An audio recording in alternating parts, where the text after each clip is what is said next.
Assalamualaikum warahmatullahi wabarakatuh.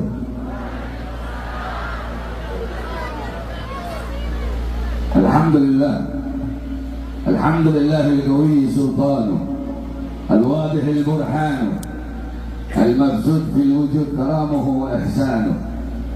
Allahumma salli wa sallim wa barik wa karrim wa azim ala nuri al-anwar wa sirri al-asrar وكريات الأغيار ومفتاح باب اليسر سيدنا ومولانا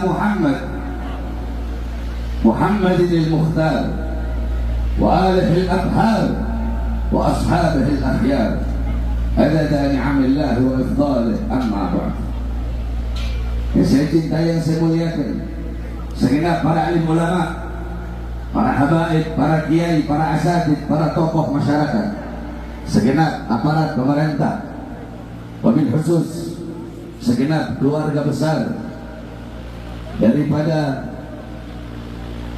guru kita, imam kita yang mulia, al-alim al-allamah, seluruh keluarga besar daripada guru tua al-habib Sayyid Idrus bin Salim al-Jufri, beserta yang saya cintai, yang saya muliakan, segenap keluarga besar daripada almarhum Kiai Haji Amin, yang saya cintai, yang saya muliakan, Al-Habib Ali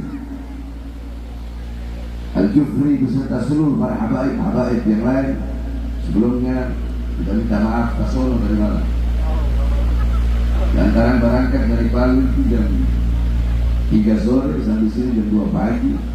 Buru-buru orang-orang yang ada di mana dari malam itu waktu kemarin makan, jadi kita sono baru minta maaf.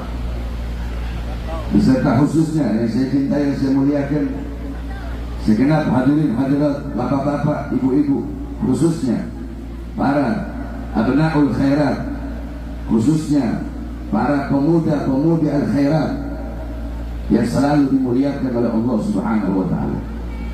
Alhamdulillah, segala puji dan syukur kepada Allah Subhanahu wa ta'ala. Dialah Allah yang maha besar, yang besar selain Allah kecil. Dialah Allah yang maha kaya, yang kaya selain Allah miskin. Dialah Allah raja di atas segala raja, yang raja selain Allah adalah hamba. Dialah Allah yang maha berkuasa selama-lamanya, yang berkuasa selain Allah kadang berkuasa dan kadang tidak berkuasa. Dialah Allah yang maha perkasa, yang perkasa selain Allah lemah, yang kuat selain Allah lemah.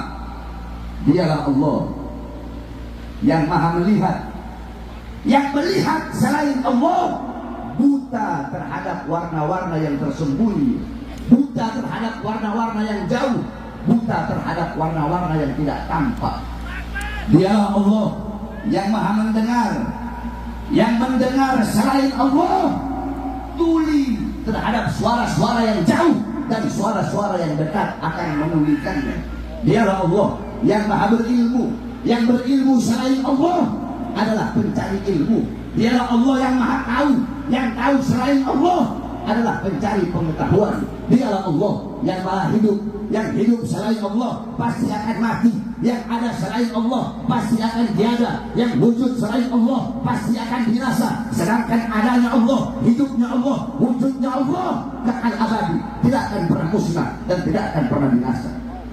Dan dialah Allah yang pada pagi hari yang mulia ini Allah Subhanahu wa ta'ala mengumpulkan engkau semua di tempat yang dimana ini tempat menjadi tempat turunnya rahmat, tempat turunnya berkat, tempat turunnya maghfirah, tempat turunnya hidayah, tempat turunnya inayah, tempat turunnya rahmat Allah, kasih sayang Allah, pengampunan Allah, kebaikan dari Allah, rahmat dari Allah. Kenapa? Karena duduknya kita di sini untuk mendapatkan keberkahan daripada guru tua Habib Idrus dan Haji Muhammad Amin, saudara-saudara. Jadi kita duduk di ini majlis pada pagi hari ini. Kita duduk untuk melaksanakan haul guru tua, melaksanakan haul daripada Haji Muhammad Amin. Kita duduk di sini, kita yang mendapatkan keberkahan daripada beliau-beliau, bukan dengan doa-doa yang kita sampaikan terus beliau bertambah mulia, tidak, tapi kita yang menjadi mulia karena telah memuliakan orang-orang yang dimuliakan oleh Allah Subhanahu wa Ta'ala. Kita yang menjadi agung karena telah mengagungkan orang-orang yang diagungkan oleh Allah Subhanahu wa Ta'ala. Kita menjadi orang-orang yang dicintai oleh Allah karena mencintai orang-orang yang dicintai dan mencintai Allah Subhanahu wa Ta'ala. Saudara-saudara sekalian, singkat saja karena kita orang sama-sama abda'ul khairat. Saya Habib Ali Al-Khairat di Manado, SD Al-Khairat, SMP Al-Khairat di Komo, SMA Al-Khairat saya di Kampung Arab. Cuma dulu waktu masih di Al-Khairat memang paling nakal kita. Tapi alhamdulillah walaupun paling nakal, paling dapat banyak berkah. Saudara-saudara sekalian yang dimuliakan oleh Allah, sebentar saja. Intisari daripada haul. Haul memiliki 3 makna. Al-Imam Ibn Mandur dalam kitabnya Lisanul Arab, haul itu memiliki makna yang pertama, artinya kekuatan, daya. La haul. Semuanya la haul. Tidak ada daya, tidak ada upaya. Itu yang pertama. Yang kedua, haul artinya sekeliling, sekitar. Alladzi barakna haulahu, yang kami berkahi sekelilingnya. Yang ketiga, haul maknanya 1 tahun. Setiap perputaran waktu 1 tahun itu namanya haul. Jadi haul memiliki 3 makna. Yang pertama artinya daya, yang kedua daya upaya, yang kedua artinya sekeliling atau sekitar, yang ketiga setiap perputaran waktu 1 tahun itu namanya adalah haul. Nah, adapun haul yang kita maksud di sini banyak sekali saudara-saudara. Bukan hanya di Indonesia Timur, di Jawa, di Kalimantan, ada di Jawa haul Habib Abu Bakar bin Muhammad As-Sagaf Gresik, ada haul Habib Saleh bin Muhsin Al-Hamid Tanggul Jember, ada haul Habib Ja'far bin Syekhon As-Sagaf, ada haul Habib Anis bin Ali Al-Habsyi, ada haul Habib Ali bin Ali Al-Habsyi, ada haul Habib Ali bin Muhammad Al-Habsyi. Kemudian di Manado ada haul saya punya kakek, ada Habib Alwi bin Abdurrahman bin Smith. Kemudian di daerah kesana di Kalimantan ada haul Habib Basiri, dan banyak di seluruh Indonesia telah menjadi uruf, telah menjadi adat, telah menjadi istiadat. Nah, kita duduk di sini mengadakan haul. Di dalam acara haul itu ada 2. Ada satu haul yang dimana anak-anaknya ini membuat acara haul, dibacakan Yasin, tahlil, tahmid, tasbih, takbir, zikir, sholawat, bacakan Yasin. Untuk siapa? Untuk orang tua yang telah meninggal dunia setiap tahun. Ada haulnya memang orang-orang soleh, haulnya para wali, yang dimana inilah perbedaannya. Haul para wali, haul orang-orang soleh, mereka setelah wafat kan nggak ada orang masih hidup dibikin haul. Namanya orang yang bikin haul itu sudah wafat. Sedangkan para aulia, para ulama, para orang-orang soleh, mereka lebih banyak memberikan manfaat kepada orang-orang yang masih hidup setelah mereka mati daripada ketika mereka masih hidup. Paham? Jadi orang guru tua, Habib Idrus bin Salim, orang Haji Muhammad Amin bisa memberikan lebih banyak keberkahan buat orang yang masih hidup daripada beliau berdua masih hidup. Ketika beliau berdua telah wafat, maka keberkahan dan kebaikan yang beliau berikan kepada kita yang masih hidup lebih banyak. Kenapa? Karena ketika beliau masih hidup, beliau taklif, dibebankan dengan apa? Lihat bagaimana perjuangan guru tua. Kita orang berjualan bersama sekarang, tidak ada apa-apa dengan beliau. Beliau berlayar dari pulau ke pulau, dari sana ke sana, dari sini ke sana. Untuk apa? Untuk menyebarkan Islam. Untuk apa? Untuk melawan para penjajah. Untuk apa? Beliau pergi ke sana, beliau pergi kemari, beliau dirikan yayasan Al-Khairat dari ujung kampung ke kampung ke kampung ke kampung. Kalau ada yang bilang Habib Idrus adalah bintang dari timur, beliau bukan bintang. Habib Idrus adalah rembulan dari timur, beliau bukan rembulan. Habib Idrus bin Said Al-Jufri adalah matahari dari timur yang melahirkan rembulan-rembulan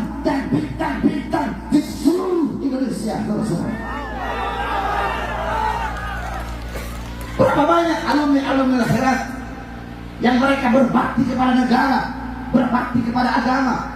Mereka bukan hanya menjadi dai, bukan hanya menjadi para ustaz, bukan menjadi kiai, bukan hanya menjadi para penceramah. Makanya sering saya katakan ketika saya ditahan di penjara, saya ini anak akhirat, nasionalisme kami abnaul khairat jangan kalian pertanyakan, justru kalian kera-kera Bekasi yang harus dipertanyakan nasionalismenya. Bukankah guru kami Habib Idrus berkata, kullu ummatin laha ramzun izzin wa ramzul izzin indana al-hamra wal bayda. Setiap bangsa memiliki simbol kemuliaan, simbol keagungan, simbol kebanggaan. Adapun simbol kebanggaan kami, simbol kehormatan kami, al-hamra wal bayda, yaitu merah dan putih. Maka kalian jangan pernah mengajarkan kepada kami tentang apa itu nasionalisme, apa itu toleransi, jangan pernah. Karena guru kami berkata, setiap bangsa, setiap negara memiliki lambang kehormatan. Sedangkan lambang kehormatan kami adalah merah dan putih. Nah, kami abnaul khairat bersumpah demi Allah, selama darah kami masih merah, tulang kami masih putih, merah putih, sebagaimana disampaikan guru kami, maka selama itu kami abnaul khairat akan berada di barisan paling depan, berjuang untuk rakyat, bangsa, negara, rela hancur dan rela binasa demi negara kesatuan Republik Indonesia. Saudara,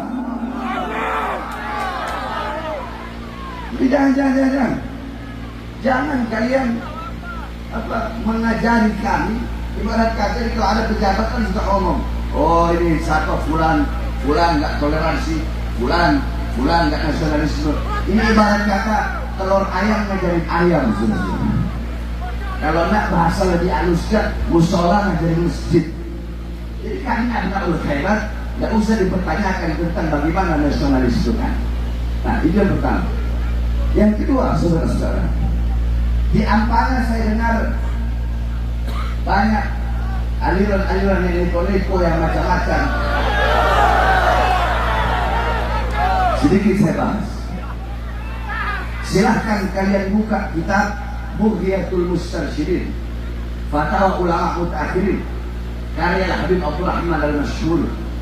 Di situ ada satu hadis yang berbunyi dari Rasul sallallahu alaihi wasallam, "Man waratha mu'mina faka'annama ahyahu, faman qara'a tarikhahu faka'annama zarahu, faqad istawjaba ridwanallah fi huzuril jannah."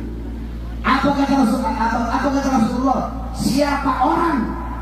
Barang siapa yang membuat sejarah, menulis sejarah orang yang beriman, faka'annama ahyahu, maka seakan-akan dia telah menghidupkan orang yang beriman tersebut. Contoh, ada salah satu abnaul khairat bikin manakibnya Habib Idrus bin Salim Al-Jufri. Nah, orang yang bikin itu seakan-akan dia telah menghidupkan Habib Idrus bin Salim Al-Jufri. Ada orang yang bikin manakibnya Haji Amin, maka seakan-akan dia telah menghidupkan Haji Amin. Nah, saudara-saudara sekalian yang dimuliakan oleh Allah, dalam Al-Quran berisikan kisah para nabi, kisah para rasul. Untuk apa? Untuk menjadi pelajaran bagi Nabi Muhammad SAW, menjadi pelajaran bagi umatnya, menjadi pelajaran bagi umat yang akan datang sampai umat yang berada di akhir zaman. Jadi sejarah orang-orang soleh, sejarah para wali itu harus diceritakan kepada kita.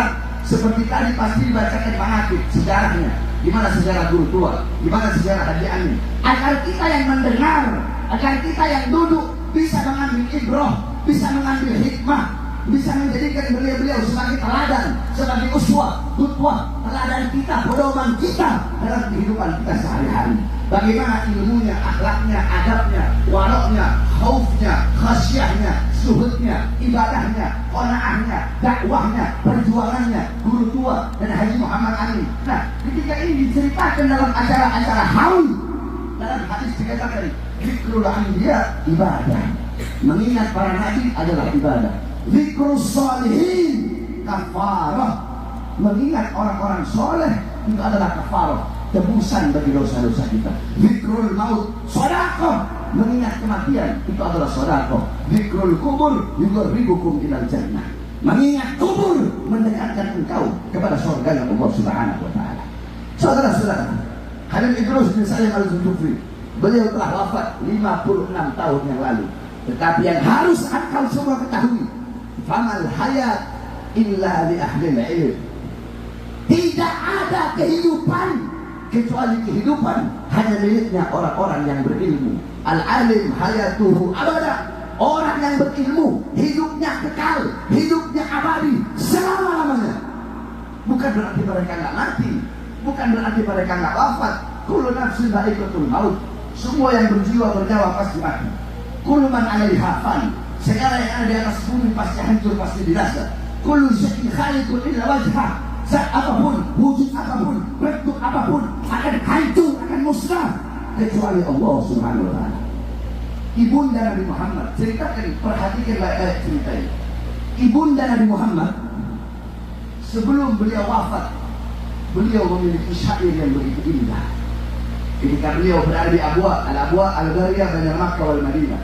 Abwa itu satu desa kecil yang berada di antara Makkah dan Madinah. Ketika beliau pulang ziarah kepada Sayyidina Abdullah, sebelum wafat beliau berkata, apa kata ibunda Nabi? Perhatikan. Kullu hayyin mayyit wa kullu jadidin bal wa kullu kibarin yafna. Ana mayyitatun fa dzikri baq faqad taraktu khaira wa waladtu tuhra. Apa kata ibunda Nabi Muhammad? Ibunda Nabi berkata, kullu hayyin mayyit. Semua yang hidup ini pasti akan mati. Yang tua mati, yang muda mati, yang kaya mati, yang miskin mati, yang sehat mati, yang sakit mati. Syarat mati tidak harus sakit. Syarat mati tidak harus tua. Syarat sakit tidak harus lapar. Berapa banyak orang-orang yang masih muda, yang gak kelaparan, yang sehat, tapi mereka tiba-tiba mati. Kullu jadidin bal. Semua yang baru itu pasti usang, kata ibunda Nabi. Baju barumu tidak akan baru selama-lamanya. Mobil barumu, rumah barumu, semua hal-hal yang baru tidak akan baru selama-lamanya. Bahkan daun yang hijau akan ada saatnya dia menguning. Ketika dia menguning, dia gugur dari tangkainya. Kullu kibarin yafna. Semua orang tua pasti mati, hancur, binasa. Ana mayyitatun, kata ibunda Nabi, aku nantinya jadi mayat, aku nantinya mati. Fadzikri baq, tetapi mengenangku akan abadi selama-lamanya. Kenapa? Faqad taraktu khaira, karena aku telah meninggalkan kebaikan. Wa waladtu tuhra, aku telah melahirkan anak yang suci. Apa kebaikan yang ditinggalkan oleh ibunda Nabi? Baginda Nabi besar Muhammad. Siapa anak suci yang dilahirkan oleh ibunda Sayyidatul Aminah ibunda Nabi? Baginda Nabi besar Muhammad. Sehingga setiap orang yang mengenang Nabi Muhammad tidak bisa dipisahkan daripada mengenang ibunda Nabi Muhammad. Setiap orang yang mengingat Nabi Muhammad tidak bisa dipisahkan daripada mengingat ibunda Nabi Muhammad SAW. Contoh, Imam Ghazali udah wafat ratusan tahun yang lalu, tapi sampai detik ini, sampai hari kiamat, Imam Ghazali hidup dalam Ihya Ulumuddinnya, Hidayatul Hidayahnya, Minhajul Abidinnya, Miyarul Ilmnya, Mukasyafatul Qulubnya, Al-Wajisnya, Al-Wasitnya. Al-Imam Syekh Al-Hasan Al-Syadili wafat ratusan tahun yang lalu, tapi sampai saat ini, sampai hari kiamat, beliau hidup di dalam Mafakhirul Aliyahnya, beliau hidup dalam Hizib Bahar, Hizib Nasornya, beliau hidup dalam Sirrul Jalil fi Khawasi Hasbunallah wa Ni'mal Wakilnya. Syekh Abdul Qadir Jailani wafat ratusan tahun yang lalu, ribuan tahun yang lalu, sampai detik ini, sampai hari kiamat, beliau hidup dalam apa? Dalam al-bunyahnya, dalam manakibnya, dalam futuhul ghaibnya. Begitulah para ulama, guru tua. Haji Muhammad Amin meninggal 24 tahun yang lalu, guru tua, beliau wafat 56 tahun yang lalu. Tetapi beliau berdua akan hidup sampai sekarang dan sampai hari kiamat. Beliau berdua akan selalu dikenang abadi selama-lamanya. Kenapa? Karena guru tua telah meninggalkan kebaikan kepada kita. Apa kebaikan yang beliau tinggalkan? Kebaikan yang beliau tinggalkan adalah al-khairat. Maka selama al-khairat masih berdiri di seluruh Indonesia, selama anak-anak al-khairat masih suaranya menggema di mana-mana, maka selama itu sampai hari kiamat Habib Idrus dan Haji Muhammad Amin akan selalu dikenang abadi, takkan pernah hilang ditelan oleh bumi, saudara-saudara. Setiap orang yang kenal al-khairat wajib untuk mengenang Habib Idrus bin Salim al-Jufri dan Haji Muhammad Amin. Dan Haji Muhammad Amin tidak bisa dilepaskan daripada guru tua, sebagaimana tidak bisa dilepaskannya Syekh Ali Baros dan Al-Habib Umar bin Abdurrahman Al-Abbas. Nah, oleh karenanya hadirin sekalian, tujuan diadakan haul agar kita bisa jadikan beliau sebagai contoh, uswah, qudwah, teladan, pedoman dalam kehidupan kita sehari-hari. Tapi kalau seperti saya ini alumni akhirat, tapi ya agak bandel-bandel sedikit lah. Kalau peran bahasa Manado ada sedikit nakal. Dia nakal kan? Ya kalau bagi orang-orang yang mengerti, orang mungkin kira ini anak ini satu ya. Dan mereka kita sudah 13 kali masuk penjara, saudara. Bukan kanyang semuntah di penjara. Tapi minta maaf, kita masuk penjara bukan korupsi. Saya masuk penjara, saya bukan koruptor, saya bukan bandar narkoba, saya bukan pembunuh, bukan. Saya masuk penjara karena membela rakyat, membela bangsa, membela negara, kesatuan Republik Indonesia. Kau bayangkan saya baru keluar 2 hari, sudah ditahan sama polisi, saya bawa ke Nusa Kambangan. Di borgol saya punya rantai, di borgol dan di rantai tangan saya. Dari borgol tangan nyambung ke borgol kaki, ke borgol perut. Dari borgol perut nyambung ke borgol kaki. Kenapa? Apa sebabnya? Mau dengar cerita? Mau dengar? Saya keluar dari penjara itu sore. Malamnya umat sudah kumpul semua, habaib, semua kumpul di pesantren saya. Saya bilang ini kalau saya ceramah ini pasti saya ditahan lagi. Sudah tahu? Kalau saya ceramah, ini kita ceramah dapat anggulan, dapat tangkolan, maksudnya resiko. Bagaimana? Itu sudah. Saya ceramah. Nah, ceramah saya itulah yang dianggap provokasi dan dianggap meresahkan. Makanya saya mau tanya ke masyarakat Ampana. Saya mau lihat siapa lebih pintar, masyarakat Ampana atau para pengkhianat bangsa yang masukkan saya ke polisi gara-gara ceramah yang katanya provokasi. Ya. Apa isi ceramahnya? Isi ceramahnya waktu itu lagi COVID. Saya bilang, wahai Jokowi, wahai Presiden, wahai aparat, wahai pejabat, kenapa rakyat kalian kurung dalam rumah, sedangkan kebutuhan pokoknya tidak kalian jamin? Kalian mau bikin mati rakyat atau mau menghidupkan rakyat? Itu provokasi. Jawab, provokasi. Yang kedua saya bilang, wahai pejabat, wahai aparat, wahai Kapolri, wahai Panglima TNI, wahai Presiden, wahai pemerintah Indonesia, berapa banyak di masa corona COVID pengangguran anak-anak muda, tapi tetap tenaga kerja asing dari Cina kalian kirim ke daerah Morowali dengan sekolah. Itu provokasi. Jawab, provokasi. Dengan keras, provokasi. Yang ketiga saya bilang, toko-toko kecil, toko-toko Batak, toko-toko Jawa, toko-toko Sunda, pribumi yang kecil-kecil itu kalian paksa untuk tutup di masa corona. Tapi perusahaan-perusahaan asing, mal-mal milik asing tetap tegak berdiri, tetap kalian biarkan buka dan kalian tutup usaha warung-warung kecil di pribumi. Itu provokasi. Terus ini apa namanya? Saya membela rakyat atau memprovokasi rakyat? Jawab. Provokasi atau pembelaan?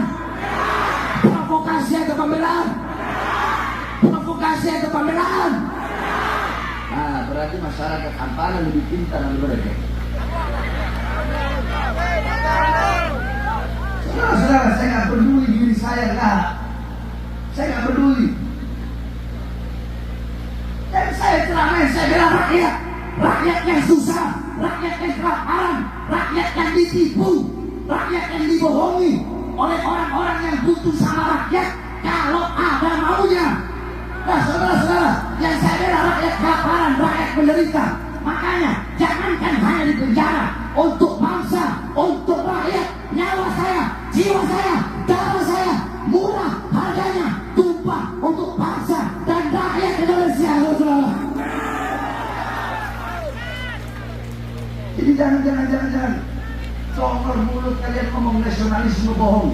Kalian penoda nasionalisme. Kalian ngomong Pancasila, justru kalian menjadi penoda Pancasila. Jadi jangan pernah ragukan tentang nasionalisme kami para abnaul khairah. Oleh karenanya saudara-saudaraku sekalian yang dimuliakan oleh Allah Subhanahu wa taala, jikalau ada yang buruk-buruk tentang saya, jangan pernah kaitkan dengan akhirat. Jangan pernah kaitkan dengan Darul Lughah Dakwah. Pesantren saya setelah saya mondok di akhirat, guru saya Abu Hasan Ma'ruf, Abu Zain Ma'ruf. Sebab orang sekarang ini kalau lihat kita orang ceramah keras, ceramah tegas, dianggap musuh oleh negara, dianggap musuh oleh pemerintah, langsung dicap ini pesantren yang mana? Oh akhirat. Jangan. Saya begini tidak pernah akhirat mengajarkan saya atau dakwah mengajarkan saya. Memang saya orang seperti ini, dan bisa diatur sama-sama. Saya cuma bisa diatur sama satu saja. Saya punya ibu, sudah dididik, selesai. Selain saya punya ibu, iblis saya makan, saudara-saudara. Dan presiden, iblis saya makan, tidak ada urusan. Makanya kemarin, ada yang ngomong begini, wah, kalau Prabowo udah dilantik, Habib Bahar nggak bakal berani ceramah. Ini Bahar Bismit ini. Bukan Daun Lemong. 20 Oktober Prabowo dilantik, saya ceramah di Lampung. Apa isi ceramah saya? Saya bilang, saudara-saudara, saya melihat di awal masa pemerintahan Prabowo, dia telah begitu banyak koruptor yang dia masukkan ke dalam penjara. Saya tanya, bagus tidak? Bagus tidak? Bagus tidak? Dari pidato-pidatonya saya lihat banyak yang membela rakyat. Bagus tidak? Kalau ada yang bagus, kita bilang bagus. Tapi ada belakangnya, jangan dipotong dulu. Memang bagus. Segala kebijakan-kebijakan pemerintah yang baik untuk rakyat, yang menguntungkan rakyat, wajib untuk kita dukung. Betul? Betul? Betul? Tapi kalau ada kebijakan-kebijakan Prabowo, siapapun yang menjadi presiden, saya nggak peduli. Kalau ada kebijakan pemerintah, pejabat yang menyengsarakan rakyat, yang merugikan rakyat dan menguntungkan asing, maka akan Bahar bin Smith lawan sampai titik darah penghabisan, saudara. Nggak ada urusan. Nggak peduli pulang dari sini saya mau ditahan, kalau saya menyerahkan diri ke Polda Setengah. Udah muntah di sama penjara. Betul? Sedang menyampaikan kebenaran, sampaikan kebenaran. Ya benar al-khairat. Wahai putra-putri al-khairat, jangan pernah engkau takut untuk menyampaikan kebenaran, menyampaikan kebenaran dan menegakkan keadilan. Karena itu salah satu daripada warisan guru tua Habib Idrus bin Salim Al-Lutfi. Beliau pahlawan. Beliau dijadikan pahlawan karena melawan para penjajah. Beliau bapaknya pendidikan, di mana beliau belum membangun. Cuma kita punya jalan masing-masing. Tetapi jangan sampai, maksud saya begini, saya banyak teman-teman alumni-alumni yang ceramahnya lembut-lembut. Maksudnya kami yang tegas, tidak pernah menghilangkan kelembutan Nabi Muhammad. Saya kalau menceritakan kelembutan Nabi, akhlak Nabi, nangis semua kalian. Nah, begitupun kami minta kepada yang lembut-lembut, tolong jangan hilangkan ketegasan baginda Nabi besar Muhammad. Tuh, Habib ceramah kok marah-marah. Kau tahu ada satu hadis bunyinya, kana Rasulullah sallallahu alaihi wasallam idza khataba ihmarat aynahu wa ala sawtuhu wa istadda ghadabuhu hatta ka'annahu kamundri jaisin sabbahakum masahakum. Nabi Muhammad kalau ceramah, kalau khutbah, beliau wa ala ihmarat aynahu, merah kedua mata Nabi Muhammad. Wa ala sautuhu, meninggi suara Nabi, keras suaranya Nabi. Wa ishtadda ghadabuhu, bertambah kemarahan Nabi Muhammad. Beliau bagaikan pemberi peringatan perang. Itu Nabi Muhammad SAW. Itu ada dalam hadis. Jadi yang lembut jangan hilangkan ketegasan Nabi Muhammad. Yang tegas jangan menghilangkan kelembutan Nabi Muhammad. Saya tanya, jawab semua. 8 tambah 2 berapa? Berapa? 5 tambah 5 berapa? 7 tambah 3 berapa? 6 tambah 4 berapa? 9 tambah 1 berapa? Hasilnya sama atau tidak? Hasilnya sama atau tidak? Cara pembagiannya sama atau beda? Sama atau beda? Aduh, ulama bisa kiai habaib, ada yang tegas, ada yang lembut, ada dengan cara sholawatan ke Habib Syekh, ada yang tegas, ada yang keras, ada yang ma'ruf, ada yang nahi munkar, ada yang dakwah, ada yang begini. Semua jalannya berbeda-beda, tujuannya sama. Untuk apa? Linasri dakwah wal khidmatil Islam wal muslimin. Untuk menyebarkan dakwah, menyebarkan Islam, dan untuk menjadi pelayan bagi umat baginda Nabi besar Muhammad sallallahu alaihi wasallam. Oleh karenanya, terakhir saudara-saudara, sebelum saya tutup,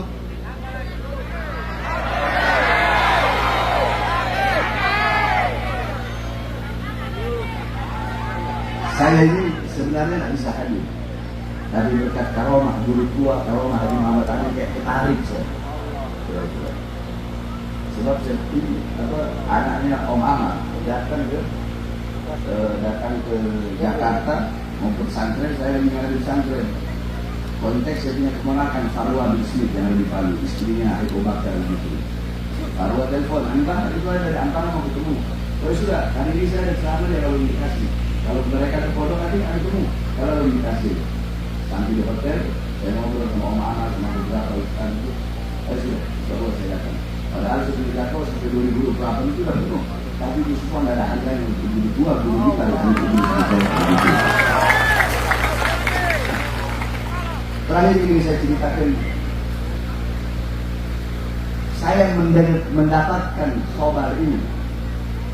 Lihat, saya mendapatkan khobar ini, saya mendapatkan kisah ini dari Fihr. Fihr mendapatkan kisah ini dari abahnya, Amin Abdullah Bahmi. Amin Abdullah waktu itu suka jualan. Nah pas waktu itu beliau lagi satu perahu sama guru tua Habib Idrus bin Salim. Jadi ceritanya jelas, ada sanadnya. Saya dapat langsung dari Fihr, Fihr dapat dari abahnya, abahnya yang menyaksikan langsung kejadian itu. Ketika itu kapal yang dinaiki sama Habib Idrus, biasa kan kapal zaman dulu suka apa itu? Kalau yang boleh berjalan itu. Pokoknya yang boleh melayar, ada apa sih rusak dari apa ke itu namanya, pokoknya begitu. Satu waktu yang ada di kapal itu semua aus, tidak ada yang kawan. Itu guru tua Habib Idrus, beliau ada rotan yang besar, kan rotan yang kecil, ada rotan yang besar. Habib Idrus ambil rotan yang besar, beliau kasih bagi, kasih babulat begitu dari rotan. Ini kapal. Ini laut. Itu rotan yang bulat sudah diikat, jadi kayak bulatan. Beliau tahu di laut ini. Udah begitu Habib Idrus suruh, ayo kalian semua ambil air yang ada dalam lubang rotan ini, jangan yang di luar. Kalau di luar airnya asin. Kalau kalian ambil air yang ada dari dalam rotan ini, airnya tawar. Akhirnya semua di kapal itu berbondong-bondong. Dong bawa lumpe apa? Dong falo-falo, dong ambil semua air, dong ambil semua itu air dari dalam lingkaran rotan yang Habib Idrus taruh di laut. Dan semua yang meminum itu, mereka bilang airnya tawar. Kenapa Habib Idrus, Haji Amin, beliau-beliau bisa mendapatkan karomah seperti itu, bisa mendapatkan keberkahan seperti itu, memberikan keberkahan kepada orang banyak? Satu, kenapa? Karena beliau-beliau adalah orang-orang yang ikhlas dalam berdakwah dan berjuang di jalan Allah. Beliau-beliau bukan orang yang mencari hidup dalam agama. Bukan seperti orang-orang sekarang yang banyak mencari hidup dalam agama. Bukan menghidupkan Islam, tapi cari hidup dalam Islam. Bukan menghidupkan masjid, tapi cari hidup dalam masjid. Bukan menghidupkan dakwah, tapi cari hidup dalam dakwah. Bukan menghidupkan pondok pesantren, tapi mencari hidup dari pondok pesantren. Bukan menghidupkan yayasan, tapi mencari hidup dari yayasan. Bukan menghidupkan musola, tapi mencari hidup dari musola. Itulah kebanyakan orang-orang sekarang. Makanya keikhlasan niat orang zaman dulu seperti Habib Idrus, Haji Muhammad Ali, dan keikhlasan orang-orang sekarang tidak sama. Sehingga itulah yang karena apa? Allah lebih dulu melihat niat sebelum Allah melihat amal. Allah tidak lihat amal dulu, tapi Allah lihat niat dia dalam beramal itu apa. Itu yang Allah lihat lebih dulu, baru Allah lihat dari amal, saudara-saudara. Oleh karenanya bisa disimpulkan bahwasanya kita duduk di sini untuk mengambil ibrah, mengambil pelajaran. Jangan pulang dari kanan, masuk kali yang kanan, keluar kali yang kiri. Apa yang tadi Ustaz sampaikan, Habib Al-Hamid sampaikan tadi, bawa pulang, jadikan murid di kampung-kampung Nabi Muhammad. Jadikan murid di rumah tangga Nabi Muhammad Sallallahu Alaihi Wasallam. Pulang dari ini majelis, jangan cuma masuk ke kiri kanan, keluar ke kiri jangan. Tapi jadikan Habib Idrus, Haji Muhammad Amin sebagai teladan kalian dalam kehidupan sehari-hari, baik dalam rumah tangga, baik dalam cara mendidik putra-putri kalian. Lihat anak-anak zaman sekarang, anak-anak zaman sekarang, mereka buta Islam, buta iman, buta Al-Quran, tidak kenal agama, tidak kenal Islam, tidak kenal ulama, tidak kenal habaib. Kenapa? Tidak kenal Quran. Karena kalian lalai sebagai orang tua untuk mendidik anak-anak kalian dengan pendidikan Nabi Muhammad. Murid anak lebih banyak pegang handphone daripada pegang Al-Quran. Pak, tidak pernah sama sekali murid anak memegang Al-Quran. Kalian jangan tertawa, jangan tersenyum di dunia melihat anak-anak kalian bodoh. Kelak di akhirat kalian akan dimintai pertanggungjawaban oleh Allah Subhanahu wa Ta'ala. Ulama dimintai pertanggungjawaban atas umat, orang tua dimintai pertanggungjawaban atas anak, pemerintah dimintai pertanggungjawaban atas rakyat. Orang tua dimintai pertanggungjawaban. Ada satu orang tua soleh ahli ibadah mau dimasukkan surga, datang dia punya anak, ya Allah, kenapa orang tua saya masuk surga terus saya masuk neraka? Sedangkan saya tidak kenal Islam, tidak kenal iman, tidak kenal Quran, saya mabok, saya judi, saya zina, saya narkoba. Orang tua saya membiarkan saya jadi begini karena orang tua saya, ya Allah. Akhirnya orang tua soleh tadi yang tadinya mau dimasukkan ke surga, dua-duanya dia beserta anaknya dimasukkan ke dalam neraka. Kenapa? Karena di dunia tidak bisa mendidik anak-anaknya dengan pendidikan baginda Nabi besar Muhammad. Jadi jangan kalian berharap, saya berharap pengen punya anak-anak seperti anak-anaknya Haji Amin. Jangan harap pengen punya anak-anak seperti Haji Amin yang bikin haul bapaknya, yang bikin haul guru bapaknya, guru tua. Kalau kalian masih hidup tapi tidak pernah mendidik anak-anak kalian dengan pendidikan baginda Nabi besar Muhammad. Ini akhir zaman, fitnah di mana-mana, kerusakan di mana-mana, maksiat di mana-mana, aliran-aliran macam-macam di mana-mana. Kalau kalian pengen selamat, satu, ikuti jalannya guru tua Habib Idrus bin Salim Al-Jufri. Ikuti jalannya Haji Muhammad Amin. Itu kalau kalian pengen selamat. Terakhir, saudara-saudara, sebelum saya tutup, dan ini wasiat yang paling penting. Pemilihan pilkada sudah selesai, betul? Jawab yang keras, betul? Pilkada selesai, pilpres selesai, apa lagi? Pemilihan bupati selesai, betul? Mungkin waktu kemarin ketika pemilihan pilkada, pilpres, bupati, ada di antara semua yang hadir di sini, ada yang saling bertengkar, saling menghina, saling mencaci, saling memaki. Wasiat saya, itu semua sudah selesai. Sekarang saatnya kita semua kembali bersatu. Jaga ukhuwah Islamiyah, saudara-saudara. Jangan hanya gara-gara beda partai, beda bendera, beda bupati yang dipilih, kita sama kita saling berantem. Abdul Khairat sama Abdul Khairat saling berantem. Muslim sama Muslim saling berantem. Mereka enak-enakan. Kasih kita satu kali ya. Mereka ini kebanyakan, nggak semua. Jadi anggota dewan atau ada pejabat di sini, kalau yang merasa akan ya nggak apa-apa. Tapi yang saya bilang nggak semuanya. Tapi kalau kalian mau merasa bagian dari itu, Yaitu surat kalian punya teguran kenapa kalian hadir di sini. Surat kalian bisa tahu lidah saya seperti alkohol. Alkohol, saya tanya, kalau orang pikuli ada luka karena alkohol, sakitnya enggak? Bilis. Tapi kalau luka tidak ada, kulit tidak ada luka karena alkohol, ini. Jadi